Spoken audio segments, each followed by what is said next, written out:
You're listening to the Golf Unfiltered podcast, your source for in-depth interviews with the biggest names, brands, and personalities in golf. Our mission? To keep you informed and help you enjoy the game even more. And now, the owner and host of the Golf Unfiltered podcast, Adam Fonseca. That's right, ladies and gentlemen. Welcome back to the Golf Unfiltered podcast. I'm your host, as always, Adam from golfunfiltered.com. You can follow me all over social media at Golf Unfiltered. You can send Golf Unfiltered an email, golfunfiltered@gmail.com. And, of course, hello to our friends over at the Hackers Paradise if you're listening to this on the THP mobile app. Hello to our friends over at Cleveland and Srixon Golf.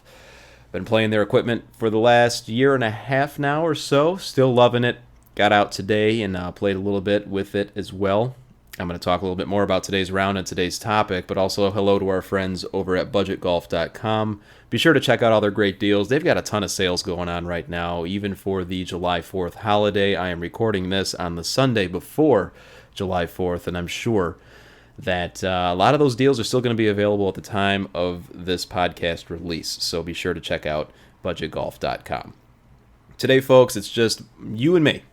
Another solo show today. A couple things I wanted to talk about to get off my chest, specifically about pace of play in public golf. You guys, if you follow us on Twitter at Golf Unfiltered, you saw me going on a little bit of a rant earlier today. I've had the chance to sit back. I've calmed down a little bit, but it was a very frustrating round, and I'll get into that. And then later on, I want to touch on the costs associated with practicing this game. And I think how these two topics are closely related, and I'll try to do the best I can to tie them together. First and foremost, I want to talk about today's round. So, the weather's been pretty spotty in the Chicagoland area. I've been talking about that the last few episodes. It's been very wet, a lot of rain. It's probably the rainiest spring and summer that I could remember in over a decade. And time out on the golf course has come at a premium. It's very rare for me this year, but luckily today, a buddy and I were able to get out, and we went to a course I had not played before in the city of Chicago. There are a few courses around the city limits. Chicago, I mean, this is obvious. Chicago's huge, by the way.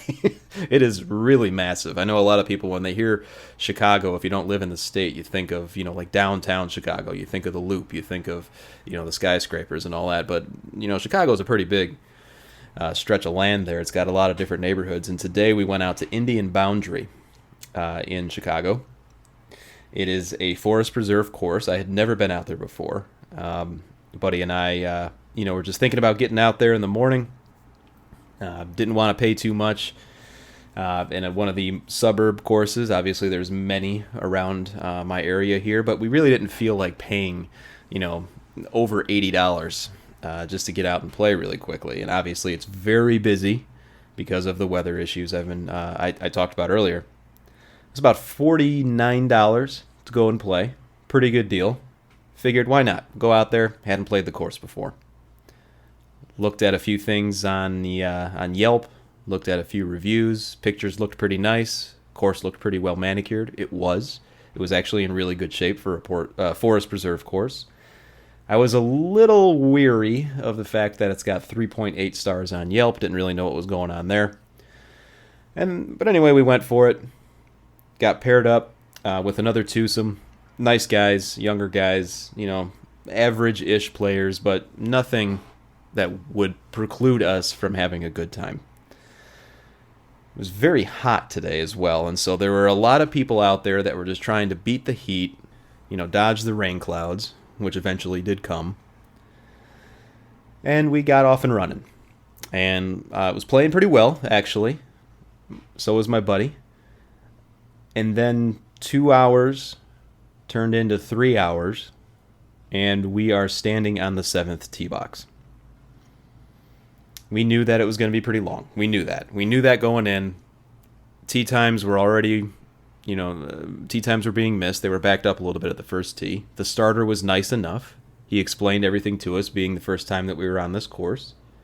Made a few jokes. You always like a starter that's going to have a sense of humor. At least I do. I would like, somebody to at least kick us off the right way, especially if we've never been to the course before. And that's usually the first impression that you get, other than the pro shop, is the starter. Well, 3 hours in, we're on the 7th tee box. We stop at the turn very quickly. They had a nice little hot dog stand. You could pick up a couple beers if you wanted. We got a hot dog. We're like, all right, maybe things will open up a little bit. Even the lady behind the hot dog stand said, you know what? I think the pace is going to pick up a little bit. There's not as many trees on the back nine. Fine. Well, 5 hours in, and we get to the 15th hole. If you follow us on Twitter, you know that I was pretty frustrated with that. Now, I know that this wasn't Augusta National. I know that it was a very packed course, but here were some of the issues that were in front of us, and I have no idea what was behind us, but we were keeping pace, and I know that because the group behind us was at least 2 holes behind us. The groups in front of us included a foursome with 2 golfers that had to be beginners because they could barely get the ball airborne. They were 2 groups ahead. The group immediately in front of us was a twosome. A twosome on a Sunday morning. We teed off at 9:22 was our scheduled tee time. We actually didn't get off until about 9:45. And neither of those 2 players in the twosome were very good either. In fact, one of the guys was, if he hit a 150-yard drive at all today, I would have been surprised. Indian Boundary is not a long course. I think from the tips it plays at about 6,200 yards, which was a very, quaint little course. It looked very nice. There were some interesting holes. I will probably go back and play again. The group in front of us both played from the back tees. There was not a single hole that we did not wait at least 10 minutes before teeing off.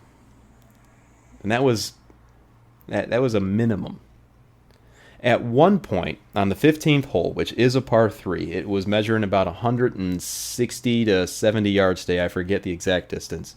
There were 3 groups on that hole, including ours. It did come off of a shorter par 5. I think it was about 460 yards from the back tees. So I'm sure you're already picturing what was going on at this course. And I'm not trying to pick on Indian Boundary here. This is a story that could be heard and told from any municipal public golf course in the United States and probably beyond. Every par 5 at this particular course was under 500 yards. So obviously everyone was going for it in 2. Following that up with a par 3 and not a decent-sized par 4 means that you're not only waiting for the people to get off the green on the par 5 so that you can try to go for it in 2. To be completely transparent, my buddy and I both went for it on 2, and we both were about 5 yards off the green. But we're also now creating a bottleneck on the shorter par 3 immediately ahead of us. Now, again, before anyone goes all entitled card on me, as I even mentioned on Twitter, again, I know that this was a municipal golf course. I know that you're opening the door for a wide range of skill sets and a wide range of experienced golfers, or levels of experience in the golfer is what I was trying to say. But I don't think it's too much to expect etiquette to be followed. But then again, maybe I'm wrong. Because what I also saw, specifically, and maybe I am picking on the 2 guys in front of me, but who knows? They don't know who I am, and I don't know who they are, and I'll probably never see them again. But the 2 guys in front of me would drive to each of their balls every single time. They were not playing ready golf. They were the typical players that would take multiple practice swings, do a club change, take more practice swings before they actually topped their shot, And nothing. I don't think there's a pet peeve in golf that irks me more than that. Just not being ready to play your shot. Now, I know we've heard and talked a lot about this on social. We see it all the time. Do golf carts actually slow pace of play down? Had these two guys been walking, would they have played faster? There's no way to know. There's no way to know. I don't know if I subscribe to the theory that golf carts make you slower. I think you take less steps when you're walking because you're walking directly to your golf ball. But all it takes is one or two groups on a busy Sunday to back up the entire rest of the day. And the reason that's an issue is because it impacts the experience of anyone else that's on that golf course, regardless of skill level. I'm a single-digit handicap. My buddy, hovers around a 10 to a 15. He doesn't play as often as I do, and I don't even play that much anymore. And I understand that my experience playing the game is going to be a little bit different than those who are just starting out. I'm not that naive, nor am I that pretentious to think that everyone has to be a scratch golfer to go out there and play the game. But if you are a beginner golfer, and you're trying out golf for maybe the first time or the second time, whatever, or even if you haven't played in years and you're just getting back into the game, wouldn't it make sense to play at a time that's probably not the busiest of the day? Isn't there a little bit of thought that has to go into when you actually book your tee time, knowing that you're going to be right in the thick of things? You're going to be right in the prime time, earlier than 10 a.m. In some courses, it's earlier even than 11 a.m. on a Sunday morning at a public golf course in the city of Chicago, or a city as large as Chicago. Don't you think you're going to get a little pressure to at least keep up with the group in front of you? Now, I saw a few people on Twitter mention, hey, it's not a skill level thing. It's not a fact that there are players who aren't that good or are higher handicaps who can still keep up, who could still play a round of golf in 4 hours. Yeah, you're absolutely right. And as I mentioned on Twitter, 3 weeks ago I played golf as a single. I think it was 3 o'clock. It was a weekday. I went out and I had the day off anyway. I'm like, hey, I'm going to try to hop on as a single. I don't care who I get paired up with, and typically I really don't. I just want to get out and play. I got paired up with 3 players who were probably the worst golfers, and I'm not kidding, the worst golfers I've ever played with. And the reason they were so bad is they told me right from the start, this is only the first time we've played in probably 3 years. Definitely the first time they played this season. And you know what they did? They didn't hit the ball well. They were having a good time, though. And most importantly, when we got to a point, even if they were in the middle of the fairway, but they were on their 6th shot, they picked up. It's not that hard. If you're only playing golf once every 3 years, does score really even matter? I would argue that it doesn't. You're just out there to have a good time. And these gentlemen were out there to have a good time. I think it was a dad, his son, and a coworker. And we had a blast. We finished in 3 hours. Now, different time of day, different situation, different course. I would argue it was a much more difficult course than the one we played today, but the point still stands. Nothing was being done about pace of play today. I know we talk a lot about pace of play in the professional game, and yes, those men and women on the PGA and LPGA tours, for example, they take forever. We all know the names. I'm not going to name the players now. We could probably think of a dozen names right now of players who are just slower than hell. But I also think we need to be honest with ourselves and understand that they got a little bit more riding on their score than we do. Right? So it's not excusable to play golf in 6 hours if you're a professional golfer, but there's a different factor involved. What's so hard about conversations like this, though, is it's a very cyclical argument. Because anything that I would say right now, and I know I'm probably coming across in whatever way, and quite frankly, I don't care, because this is a problem in public golf everywhere. And I know that's a fact because a lot of you told me that it's really no different at your local courses either. And I've been playing golf for close to 30 years, and I've seen it everywhere.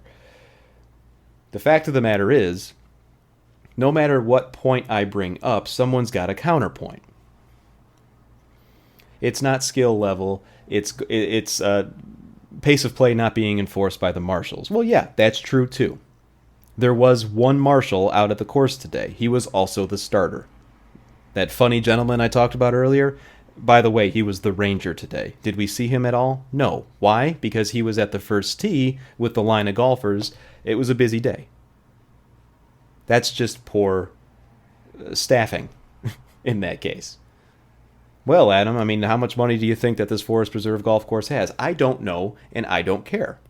It's not my job to make sure that you have adequate resources to keep your business running smoothly. And quite frankly, this specific course was maintained by Billy Casper Golf. So maybe that's who I should be complaining about. And here I thought I was actually a little bit more calm before I turned on the microphone. Apparently I'm still a little fired up about this. The end of the story is that we ended up leaving after the 15th hole. My friend and I looked at each other. We looked at what was waiting ahead of us. It was another par 5. There were 3 groups on that par 5 again before we even got to the tee. And we were like, you know what? Forget this. We've been out here for 5 hours. Before we get done, it's going to be a 6-hour round. We're not in an outing. We're not playing in a tournament. We were playing relatively well, but it wasn't like we were shooting the rounds of our lives. And yes, a thunderstorm was coming within the next half hour, so we got in our cart and we drove off. That's not the way golf should be enjoyed. I'm sure many of you have had similar experiences. Many of you have told me as such on Twitter that you have picked up your golf ball, you threw it in your golf bag, and you walked off the course. That can be controlled. That can be enforced. Pace of play is what I'm talking about. And I gotta say, this is probably an unpopular opinion, but I am closer now today than ever before of requiring a minimum handicap for specific tee times throughout the day, especially in the summer in a weekend morning. I don't know what that looks like. I think on Twitter I threw out when I was all fired up, if you're above a 20, you do not get to play in the morning on a weekend. Perhaps even if you're a 15. I have no idea. I have really no idea. That's probably completely unrealistic, and some of you listening to this are probably thinking, wow, that is the most absurd thing I've ever heard. But think about it. Let's just say that there is a set cutoff, a minimum handicap requirement, at least from 7 a.m. to 9 a.m. Let's just make it a 2-hour window. You cannot have any of those tee times unless you show a official validated handicap card, and you have to be below X. Everyone else knows already, and that is well known, and you just make that known, you advertise it, maybe you're the first course in the area that does anything like that, and any tee time after the 9 a.m., have at it. If everybody knew that was the case, and everybody followed it, and it was enforced, how is that a bad thing? Who loses out in that situation? Because the way I look at it is, yes, I had a full day today where I could have gone out to the golf course and not done anything. Or I could just gone to the golf course and didn't have to come back and do anything at my house, for example. That's not always the case. That's not always the case. And I don't know many people, none of my friends could say that, especially those with kids. They don't want to spend 6 hours on the golf course if they actually want to go home and do something that weekend day, Sunday with their family. And you know what? And save the jokes about, the tired joke about the husbands who want to stay away from their wives. I'm sure it happens, but you know what? That's not the case here. It's just a matter of, look, you don't want to spend an entire day at the golf course. And you shouldn't have to. That shouldn't be the default expectation. So what's the answer? I've done a lot of complaining, and wow, we're already at the 20-minute mark here, and I've offered no solutions. Well, I offered one, perhaps. Do we change the way that golf courses are run in order for us to, in order to appease to the better players? I don't know. I'm sure there's a lot of problems with that. Admittedly, I haven't thought it through. But another option is, you know what? Why not spend less money if you're a beginner golfer and just go to the practice tee? In the Chicagoland area here, I mean, there are a lot of different practice areas that are actually really darn good. I'll name a few. Bolingbrook Golf Club in Bolingbrook, Illinois. Very nice golf course. Pretty expensive. I think it's about $100.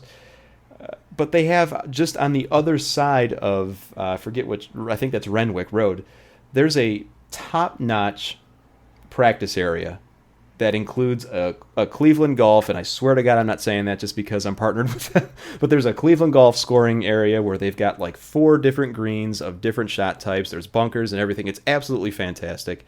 And they have a full driving range on top of that with a putting green that is absolutely massive. You can go out there and you could spend $25 for unlimited use of their short game area. They give you like one of those metal tubes where you can pick up, range balls. You know what I'm talking about. It just doesn't have the bag around it. And you could just go and hit those for 3 hours. And then you turn that back in, and you then are handed a large 80-ball basket of range balls that you can then go and hit those. You could literally spend all day doing that if you really wanted to. You'd be tired as hell, but you could do that for $25. Now, for the beginner golfer or a golfer that's trying to improve his or her game, wouldn't you want to go rather do that than go on a Sunday morning in the middle of all these tee times? I don't know. I don't know. Maybe I'm being completely obtuse here. Maybe I'm just maybe I'm missing something. I don't really know. But I would have to think that if you're a player that, I mean, hell, I've felt this when I'm not playing well. I feel like I'm keeping the people behind. I'm holding them up. I don't know. Well, part of the reason that people don't go and practice, and this goes to a Twitter poll that I asked everybody, is because really it's not that cheap to practice anymore either. Yeah, $25 for unlimited range usage and 80 golf balls. Yeah, that's a pretty good deal. I think Mistwood Golf Course is like $20 for use of their practice area, and they have a similar deal. And there are some others. Cog Hill, you can go get a basket of range balls from the mats for $7.50, but if you want the grass tees, that's going to cost you $10.50. Cantini Golf, which is a fantastic golf course in Wheaton, Illinois, that's going to run you $14 last time I checked if you want to hit off a grass tees. So now you have an ROI question. How do you want to spend your time? Well, if I'm going to spend $14, why not spend $20 more and go find a cheaper municipal course or an executive course somewhere and just go play that instead? Because I'm playing golf then. I asked all of you too. Do you think driving ranges are too expensive? I put a poll out there, as I mentioned. 142 of you answered yes or no. 52% said yes. 48, no. I found that very interesting. It's almost a dead 50-50 split. At one point, with an hour remaining, if I remember correctly, it was actually literally 50-50. I also asked that, dependent on how you voted, could you just offer a little bit more information? At Edward D'Touza, our friend Ed, I only said yes because they are not all equal. Some are much better than others, referring to driving ranges, but charge the same. One by my office is $7 for 25 balls, which is absolutely absurd. That's my comment, by the way. $7 for 25 balls, come on. But the grass range, putting green, and chipping area are all in good condition. Okay, well, I guess a question for that would be, do you get to hit those 25 golf balls all over the place, or is that just on the range? At Slant Week, $12 for a large bucket off a mat. Range balls are in terrible shape. That is at my local goat track, which is a term that needs to be used more often, if I do say. Semi-Hills Golf Course in SoCal does half price for juniors, which I think is awesome, and that's actually a really good thing. I know there's a few courses around here that offer discounts for junior golfers as well. And again, I think that's the best case scenario.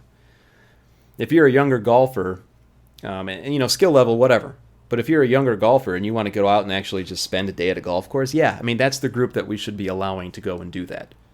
I don't care if I've got a group of 12-year-olds in front of me, and as long as they are practicing the etiquette of the game and they're not waiting for any shots, or I don't care how bad they are, keep it moving. That's how I was taught. Keep it moving. Well, Adam, you can't expect everyone to behave the way that you want them to behave. Yeah, no, I get that. But what I can expect is for people, when they go and they spend money to go do something, that they actually stick to the etiquette of the game. Because you know why? Because we do it. That's what's expected of us. I am fired up about this still. At Fredo Gauthier says, you get what you pay for. $10 or $12 is well spent if 2 hours of specific goals and engaged intense versus 30 minutes of aerobic and eagle ball aggression. You're right there, Fred. I think that's your name. You're right. Practice with a purpose. That's what that speaks to. If I were to go and I go to Cog Hill pretty often to go practice. If I spend $7.50 off the mats for a bucket of 80 golf balls, yeah, you better. It's going to take me at least an hour, sometimes an hour and a half. And I'm not in the minority there. There are a lot of people that go and they do that. Practice with a purpose. Here's one from at 55 G.A. Crowder. In Pacific Northwest, most are covered and heated, which adds cost, but unfortunately puts you on mats instead of grass mats. Don't give a good feel of lies. I prefer to go to golf courses with full practice facilities, similar in price, and can work on a complete game. Yeah, I agree. Mats are really hard to practice on. Here's a few others here. At Nate Edwards, most of the courses I play in Oregon, you can get about 100 balls for less than $10. So answered no. Well, I think more courses should take that on. Really, I mean, what is it that we're paying for? And I'm genuinely asking that. I have absolutely no idea. I tried to research a little bit about the cost of starting a driving range, or at least maintaining a driving range. It's actually pretty hard to find information on that. I think I found one economics message board. I got lost in the wormhole of the internet. It broke it down. Somebody broke down all the costs associated with the driving range. Whether it ranges everywhere from the golf balls to the mats themselves, the tees, the structure, the land, big things like that. A range picker, ball washer, all that. You could probably get all in and get started with about $100,000 is one thing that I saw. And that's just with mats. So I would imagine, and I'm not that stupid. I know that there's a lot of maintenance that's required, especially if you have grass tees. But it just seems like, man, $14, this person says. My indoor one is $14 for like 90 balls, and that's ridiculous in my opinion. You're indoors. You get 90 golf balls. You're obviously hitting off of a mat. You're probably hitting it into a net or a screen of some sort. That's ridiculous. And so what are the options that players have? And maybe this is a matter of where I just have to kind of sit back and say, you know what? You have to deal with it. If people want to go and if we want to grow the game, there's that damn phrase again, grow the game. Maybe we have to put up with days like today. I don't think we do. I don't think that's, I hate this word, but I don't think that's fair. Because why should my experience, or players like us, people listening to this, why should our experience be hindered because, or at the expense of someone else, or vice versa? You guys know what I mean. I worded that horribly. But why can't we all strive to actually make the game more efficient? Well, it's situations like this. Practicing the game even, where you would actually have to go and get better, or could get better, that's expensive too. So I get it. I really do. I really, honest to God, do. Now, I am not the best person who budgets my funds in our household. I'm sure Mrs. GU could tell you that. But if I had a specific golf budget for the month, and that was, let's just say, $100. $100 a month is what I get to use for golf. Well, right away that tells you what? That's probably too low. I'm probably only going to be able to play one time.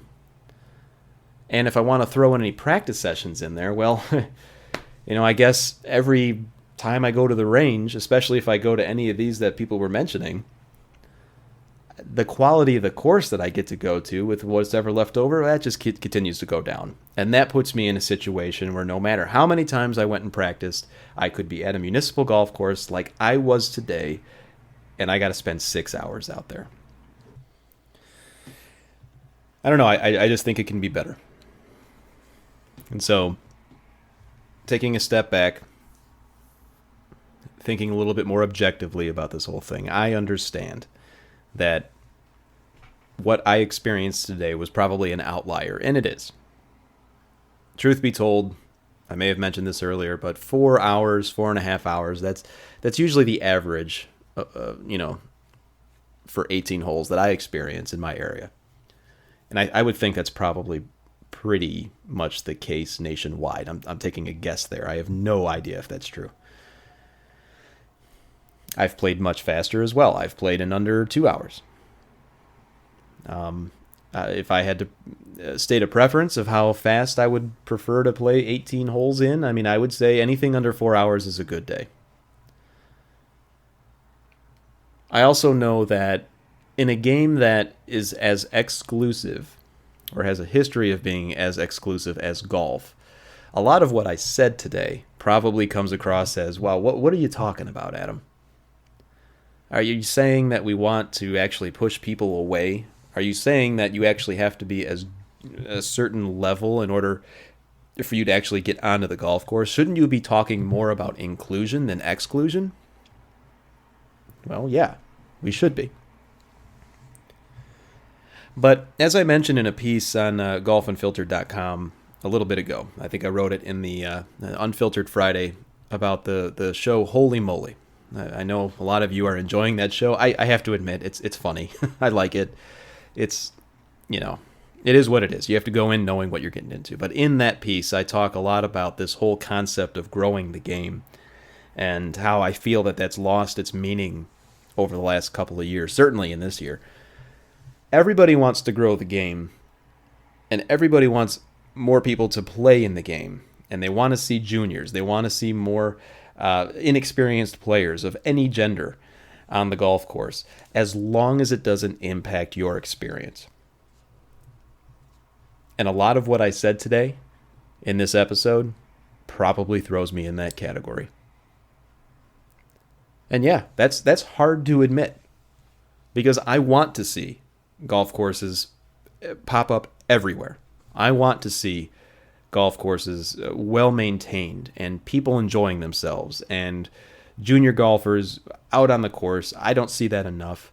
I don't see enough couples out on the course. I don't see enough people out there with their families on the course enjoying themselves. Probably because people like me get upset when my experience is impacted negatively from my perception in any way. Maybe I'm contributing to the problem. I have no idea if that's true or not. All I know is that this is a much more complex problem than people may think.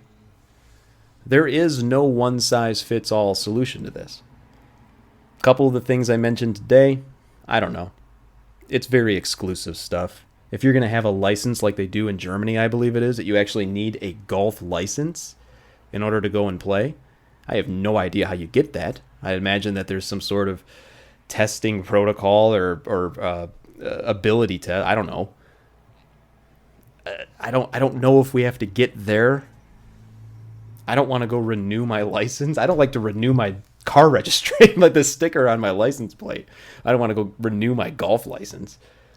I have a hard enough time deciding whether or not I want to renew my CDGA handicap every year.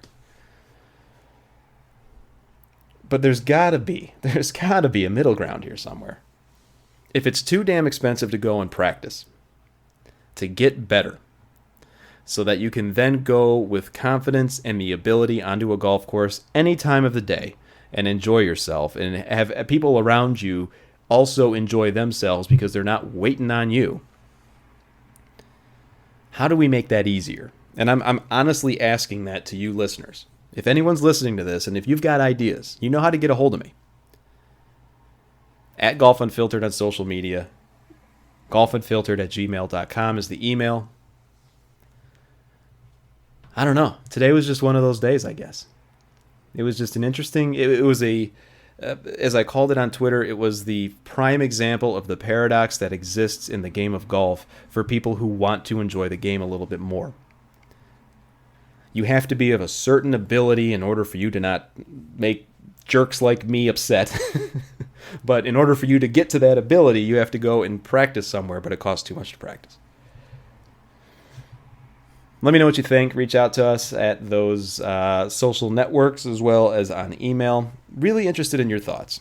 And you know what? If you like what we do here, I always forget to plug this, but go out to iTunes and rate us 5 stars or give us any star rating.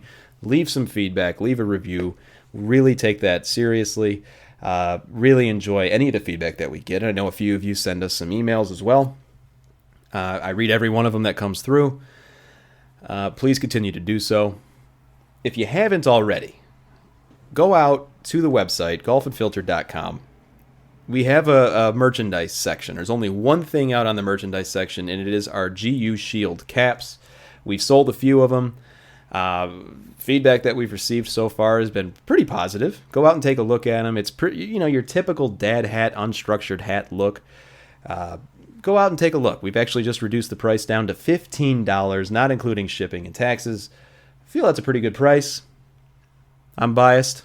If you want to support your independent golf podcast, please go out and do so. That's one great way to do it. We'll be sure to get that shipped out to you. You may have seen a few things also on social media, on our Instagram specifically. And I blame my buddies JB over at the Hackers Paradise and Michael Verska for this, mainly because they're enablers, and I will tell that to them. And they're probably listening to this now, but they are enabling me to spend money on trying to turn at least a small corner of my basement into a golf club lab, basically.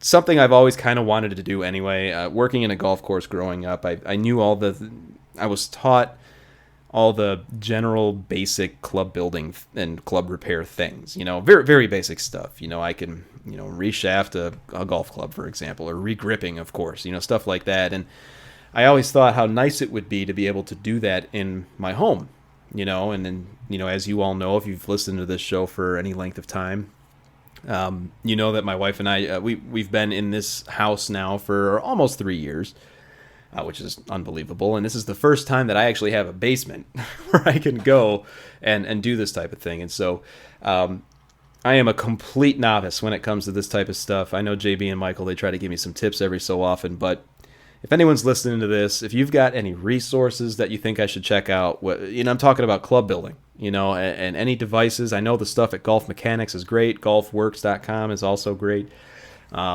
Mitchell, they've got a lot of great stuff. These are all brands that I'm learning. I don't know if I'm ready for a shaft frequency machine yet, but I'm sure I might get there at some point. But let me know, if you're somebody that is a club builder as well and you want to come on the show, happy to have you on the show. We could talk about that too. This is something that I'm just trying to do to expand my, I don't know. I always try to look for new things in the world of golf anyway, and this is something that I've not done before. And it's been fun so far. So, all right, folks, thanks for tuning in. I've spent a lot of time here ranting and raving. I feel like I've complained a lot, and I apologize for that. But, just a lot of... It's not very often where you get a good look at something that is talked about so much, in the golf atmosphere as being a problem. And you see it just loud and clear one day. Today was one of those days. So thanks for listening. As always, folks, we'll be back again next week with another guest. Perhaps, maybe it's just going to be me again. Follow us on social media again at Golf Unfiltered. Send us an email, golfunfiltered@gmail.com. Thanks for tuning in.